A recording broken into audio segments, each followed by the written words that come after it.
Episode 34। इसे क्या हुआ? सुरभि आहना का लावण्य के साथ रूड बिहेवियर देखकर हैरान थी। इनफैक्ट उसका ये एटीट्यूड देखकर तो दरवाजे पर ही खड़े विक्रम और विशाखा को भी बिल्कुल पसंद नहीं आया। विक्रम को तो कुछ देर पहले अपने किए पर गिल्ट हो रहा था। अब उसका ही मन उससे कह रहा था कि जो कुछ भी आहना के साथ अभी तक वो कर रहा था बिल्कुल सही था। दूसरी तरफ विशाखा थी। विशाखा आहना को उसकी बदतमीज़ी के लिए काफ़ी कुछ उसे सुनाना चाहती थी, मगर नहीं सुना सकती थी क्योंकि उसे अपने फ्यूचर इन लॉज के सामने अपनी इमेज ख़राब नहीं करनी थी। मैं बात करती हूँ उससे, सुरभि बोली और आहना के बेडरूम में उसके पीछे पीछे चली गई उससे बात करने। आहना मुँह लटकाए अपने बेड के कोने पर ही बैठी थी। तभी सुरभि रूम में एंटर हुई और आहना के ठीक बगल में जाकर बैठ गई। क्या बात है? आहना अपनी सासू माँ से क्यों गुस्सा हुई है? सुरभि आहना की नाराज़गी की वजह जानने की कोशिश कर रही थी, मगर प्यार से, क्योंकि सुरभि या किसी ने भी आज तक उसे कभी डांटा ही नहीं था। मासी, मुझे उनसे बात नहीं करनी है, वो बहुत बुरी लेडी हैं। आहना सुरभि की तरफ देखते हुए उससे बोली। मगर क्यों बेटा, उन्होंने क्या किया ऐसा? इस बार सुरभि थोड़ा सा सीरियस थी। मासी, मैं रनावत फैमिली का पार्ट नहीं हूँ। मुझे लगता था कि मॉम मुझे भी वैसे ही प्यार करती हैं जैसे प्यार वो अपने बच्चों से करती हैं, मगर मैं गलत थी। उन्होंने मुझे ये एहसास करवा ही दिया कि वो मेरी मॉम नहीं है, मेरी सास है। मैं उनकी बेटी नहीं, बहू हूँ। आहना की आंखें नम थीं, जैसे कि वो अभी किसी भी वक्त रो पड़ेगी। उसकी लावण्य से नाराज़गी की वजह जानकर तो सुरभि काफ़ी हैरान थी। इनफैक्ट दरवाजे के बाहर खड़ी लावण्य को समझ ही नहीं आ रहा था कि आखिर उसने ऐसा भी क्या कर दिया जिससे आहना उसके साथ इतना ज़्यादा गुस्सा हो चुकी है। लेकिन बेबी, उन्होंने करा क्या? सुरभि आहना से एक्चुअल रीज़न जानना चाहती थी, लावण्य से नाराज़ होने का। मासी, आपको पता है विक्रम मुझे परेशान करता है। मुझसे कहता है कि मैं कोमल की हर बदतमीज़ी को बर्दाश्त करूं, क्योंकि वो अमीर है और मैं एक गरीब घर की हूँ। मुझे अपनी डिमांड करने का कोई हक नहीं है। आपको पता है मासी, विक्रम का ये कहना है कि इस बार हो सकता है कि कोमल टॉप करे क्लास में, मैं नहीं। आप बताओ, कोई पति अपनी पत्नी को ऐसे डिसरिस्पेक्ट करता है क्या अपनी फैमिली के सामने? अब तो सुरभि आहना की बात सुनकर ही काफ़ी कंफ्यूज हो चुकी थी कि आखिर आहना नाराज़ है किससे, विक्रम से या फिर लावण्या से।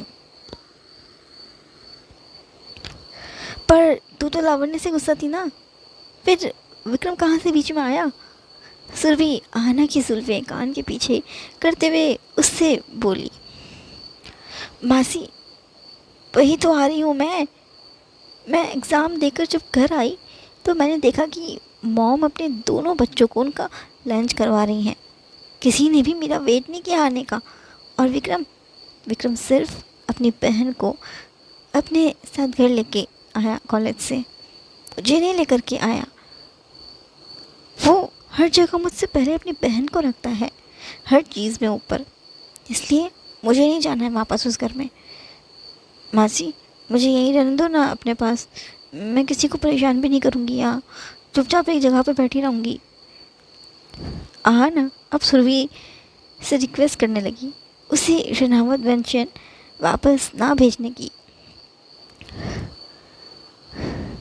अब तो लावण्य को अपने दोनों ही बच्चों पर गुस्सा आ रहा था, क्योंकि उन दोनों की ही वजह से आहना उससे नाराज़ हुई थी।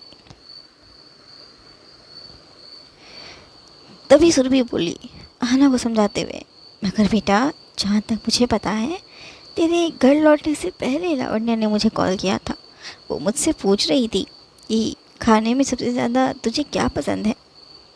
फिर जो तू मुझे बता रही है वो कैसे हो सकता है? इतने में लावण्य दरवाज़ा खोलकर अंदर आ गई। उसके हाथ में जो फूड बैग था वो आहना को दिखाते हुए बोली, बेटा, मैंने सोचा था कि जब तू कॉलेज से आएगी तब मैं तुझे गर्मा गर्म वाइट सॉस पास्ता खिलाऊंगी।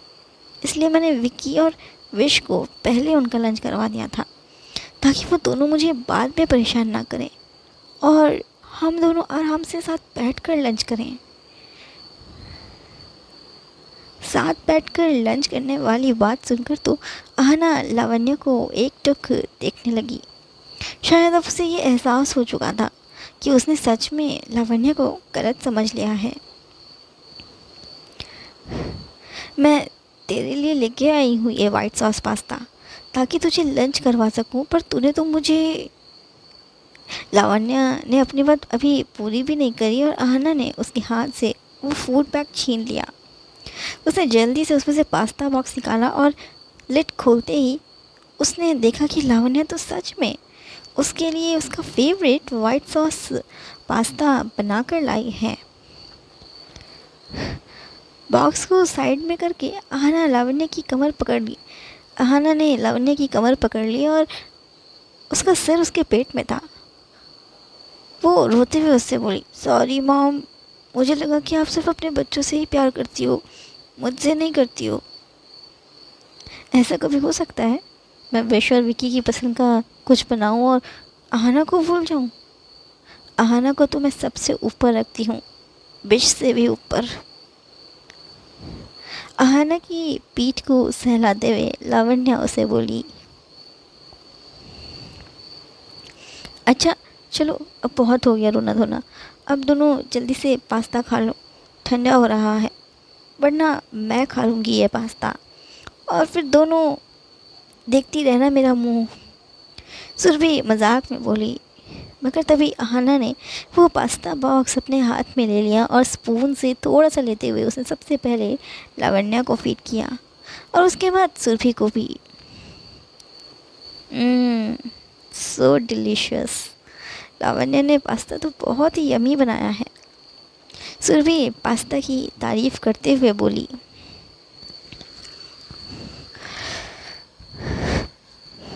मुझे भी तो खिलाओ।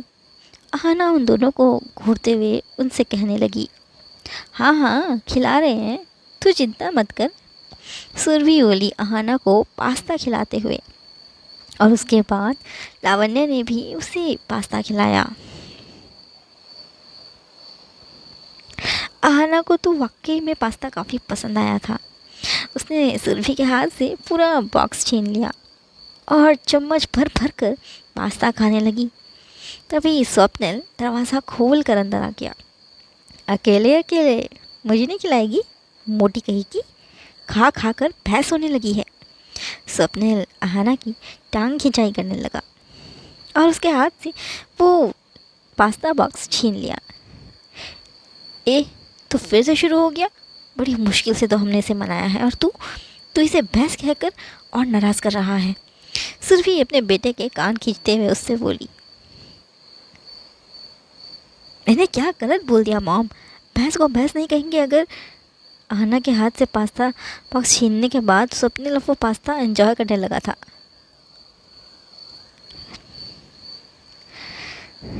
ये सब कुछ कमरे के बाहर खड़े विक्रम, विशाखा, आहना के नानू नानी, मामा मामी सब देख रहे थे।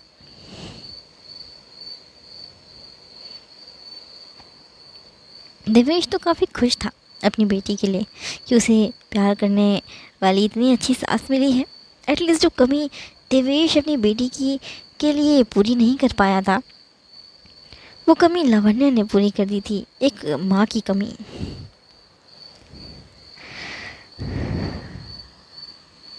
चलो अच्छा है, सब ठीक हो गया। हम लोगों की तो जान निकली जा रही थी। न जाने लावण्य जी ने ऐसा क्या कर दिया जो आहना उनसे इतनी ज़्यादा नाराज़ हो गई। महेश मित्तल बोले सभी से और बाकी सब उनकी बात पर हामी भरने लगे। तभी माधुरी भी कमरे में दाखिल हुई। पास्ता तो माधुरी को भी बहुत पसंद है। तभी तो उन्होंने स्वप्निल के हाथ से वो पास्ता बॉक्स छीन लिया और अब वो पास्ता वो खुद एंजॉय करने लगी। मज़ा आ गया भाई, मज़ा ही आ गया। इतना स्वादिष्ट पास्ता तो मैंने आज तक नहीं खाया। इसका मतलब तो लावण्या को भी इसका मतलब तो माधुरी को भी लावण्या का बनाया पास्ता काफ़ी पसंद आया था। अब सबके सब पास्ता के लिए झगड़ने लगे थे, मगर विक्रम और विशाखा उन दोनों को तो अभी तक वो बात हज़म ही नहीं हो पा रही थी कि जो बदतमीज़ी आहाना ने लावण्या के साथ करी थी। मगर वो दोनों अभी मित्तल मैंशन में कोई तमाशा नहीं करना चाहते थे, इसलिए वो दोनों ही अभी शांत थे। घर में अब खुशी का माहौल था। अब आपस में हंस खेल रहे थे सब, मगर विक्रम और विशाखा एक कोने में चुपचाप खड़े थे।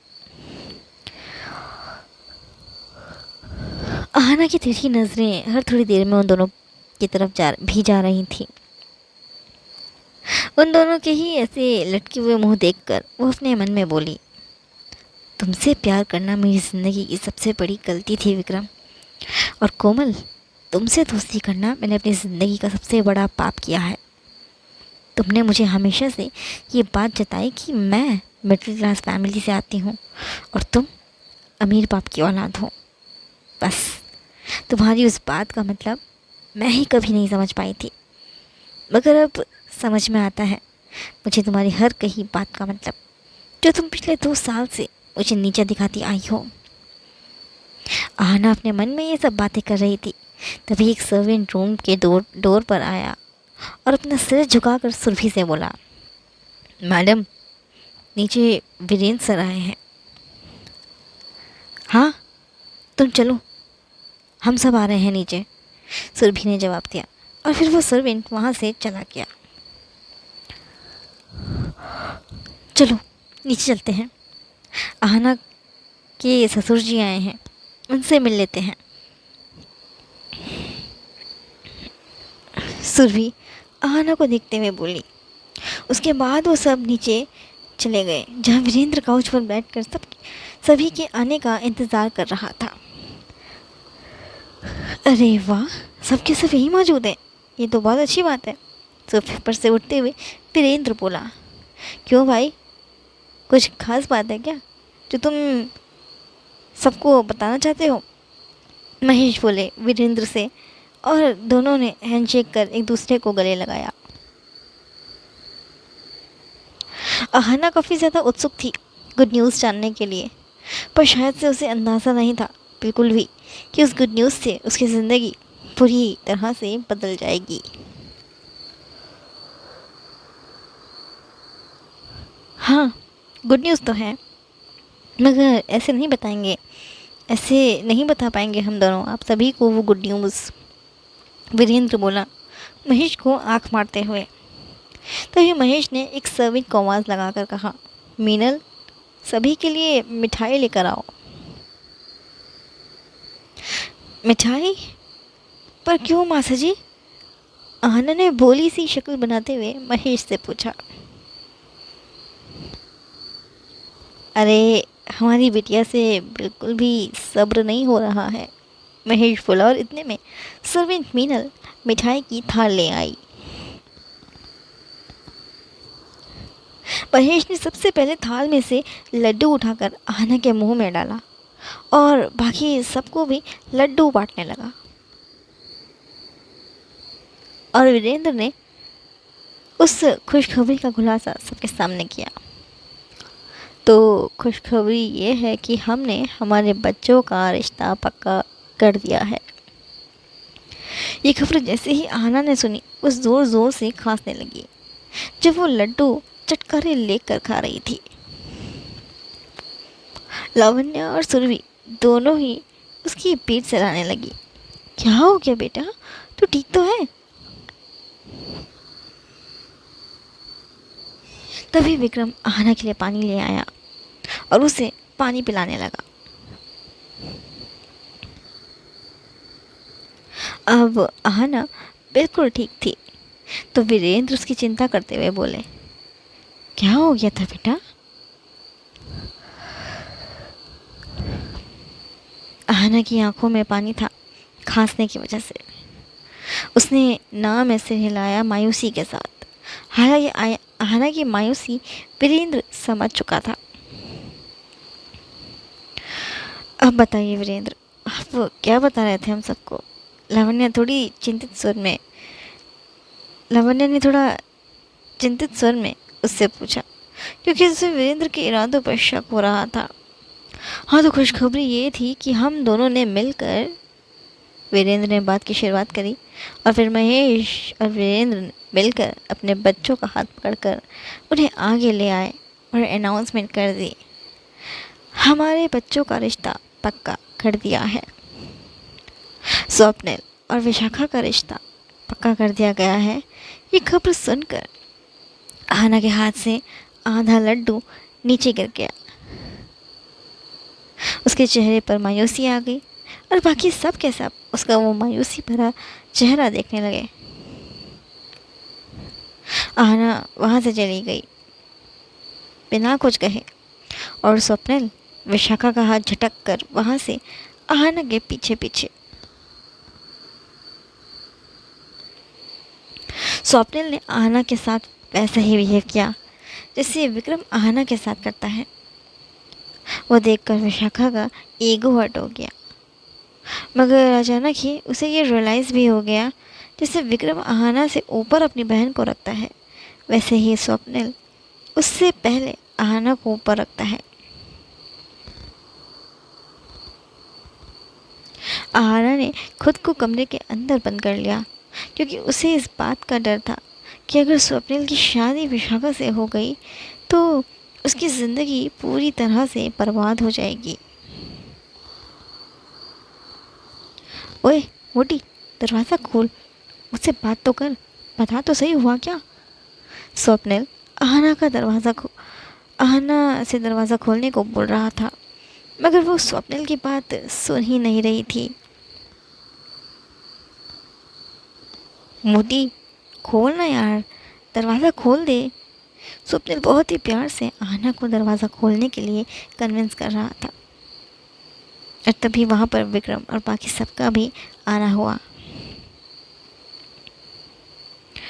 आहना, दरवाज़ा खोलो, विक्रम स्ट्रिक्ट टोन में बोला, मगर वो किसी की भी नहीं सुन रही थी। आहना बेटा, क्या बात हो गई? तुझे तुझे कोई परेशानी है क्या विशाखा और स्वप्निल के रिश्ते से? सुरभि ने उससे पूछा, तो आहना रोते हुए बोली, मासी, ये लड़की सही नहीं है मेरे भाई के लिए, आप इसके साथ मत करवाओ मेरे भाई की शादी। मगर क्यों बेटा? विशाखा तो बहुत अच्छी लड़की है, तेरी बेस्ट फ्रेंड है, फिर तुझे। सुरभि दरवाज़ा पीटते हुए आहना से कह रही थी, मगर तभी वो बीच में ही सुरभि की बात काटते हुए बोली, नहीं, अच्छी लड़की नहीं है ये लड़की। आहना अपनी बात पूरी भी नहीं कर पाई और विशाखा ने अपना नाटक शुरू कर दिया, बेहोश होने का। विक्रम पहले से ही जानता था कि विशाखा बेहोश होने का नाटक कर रही है, इसलिए वो भी परेशान होने का नाटक करने लगा। वो अपनी बहन के लिए फेक कंसर्न जताने लगा। विश उसके गालों को थापते हुए बोला, ताकि सबका ध्यान आहना से हटकर अब विशाखा पर चला जाए। और ऐसा हुआ भी। सभी का ध्यान अब आहना पर से हटकर विशाखा पर चला गया। हे भगवान, अब इसे क्या हो गया? सुरभि अब परेशान होते हुए विशाखा के लिए बोली। विक्रम ने जल्दी से उसे अपनी गोद में उठाया और महेश के कहने पर उसे एक गेस्ट रूम में ले गया। विशाखा को बेड पर लेटाते ही विक्रम ने सबसे पहले अपनी पॉकेट से अपना फ़ोन निकाला और डॉक्टर को कॉल करके उन्हें सब कुछ पहले ही एक्सप्लेन कर दिया, अपना पूरा प्लान। भाई, ये आहना तो पीछे ही पड़ गई है मेरे, ये तो हर हाल में बताकर ही रहेगी स्वप्निल को, स्वप्निल की फैमिली को मेरा कांड। हालांकि मैंने नहीं किया है वो सब कुछ, बट स्टिल मुझे डर लग रहा है। स्वप्निल मुझसे शादी नहीं करेगा फिर तो। विशाखा का डर विक्रम को खाया जा रहा था। उसने अपनी बहन को तसल्ली देते हुए उसे समझाया, मैं हूं ना, मैं आहना को कैसे भी करके रोक लूँगा। वो नहीं बताएगी किसी को भी तुम्हारा सच। Don't worry. और तभी डॉक्टर वहाँ आ गए। उनके साथ में स्वप्निल, सुरभि, लावण्या और बाकी सब भी रूम में एंटर हुए। यही मौका तो विक्रम चाहता था, ताकि वो अकेले में आहना को समझा सके कि जो वो करना चाह रही है वो ना करे, वरना उसके साथ वो कुछ भी कर सकता है। विक्रम डबल स्माइल के साथ रूम से बाहर आ गया और आहना के रूम का दरवाज़ा तोड़कर रूम के अंदर एंटर हो गया। आहना की आंखें अब भी नम थीं और अचानक से विक्रम को अपने सामने देखकर वो और भी ज़्यादा घबरा गई।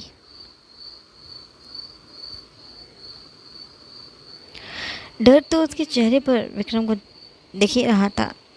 तभी तो वो शिकारी कदमों के साथ उसके और ज़्यादा नज़दीक बढ़ने लगा। आहना नीचे फर्श पर बैठी थी, इसलिए विक्रम के बढ़ते हुए कदमों को देख वो पीछे के लिए खिसकने लगी।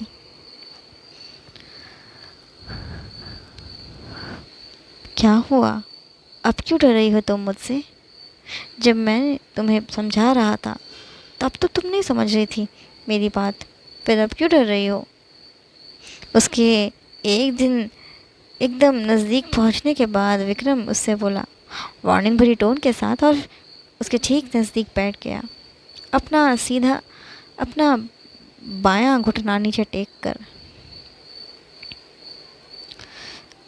अगर तुमने मित्तल फैमिली को विशाखा का पूरा राज बता दिया तो मैं तुम्हारे भाई अंशुल को किसी केस में फंसा दूंगा। और फिर उसे विक्रम ने जानबूझकर अपने शब्द को पूरे करने से रोक लिया, क्योंकि वो तो सिर्फ आहना को डराने के लिए ये सब बातें कर रहा था। तुम बहुत बुरे हो विक्रम, तुमसे प्यार करना मेरी ज़िंदगी की पहली गलती है। पता नहीं किस मनहूस घड़ी में मुझे तुमसे प्यार हुआ था। आहना की आंखों में बस आंसू बहे जा रहे थे, लाइक निगरा फॉल्स की तरह। आहना को पछताते हुए देख विक्रम के चेहरे पर मायूसी आ गई।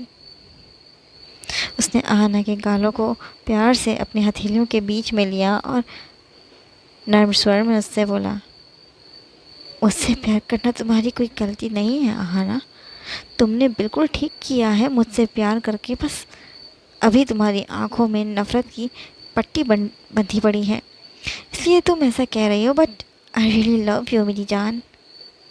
मगर अभी मुझे एक बड़े भाई होने का फ़र्ज़ निभाना होगा। तुम थोड़ा सब्र करो, मैं हमारे बीच सब कुछ ठीक कर दूंगा। और फिर उसने आहना को अपने गले से लगा लिया, मगर आहना सिर्फ उस सिसक रही थी। तभी सुरभि रूम में एंटर हुई।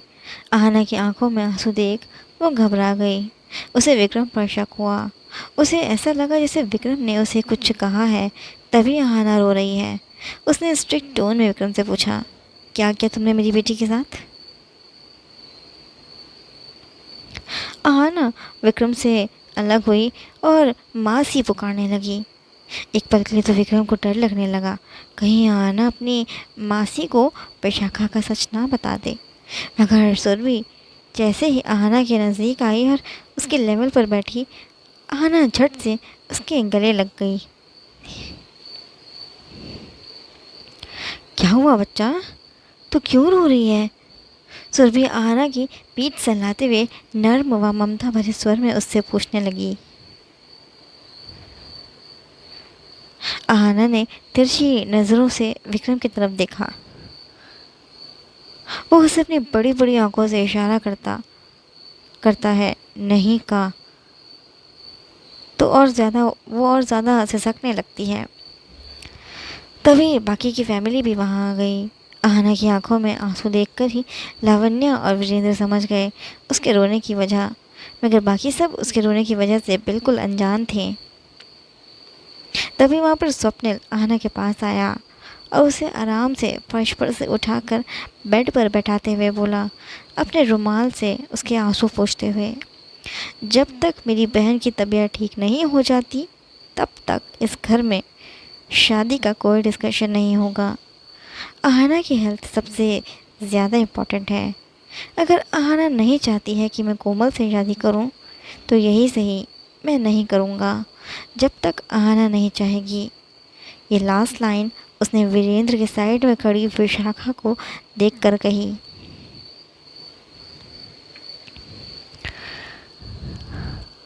आखिर क्यों स्वप्निल ने विशाखा से शादी करने को किया इनकार?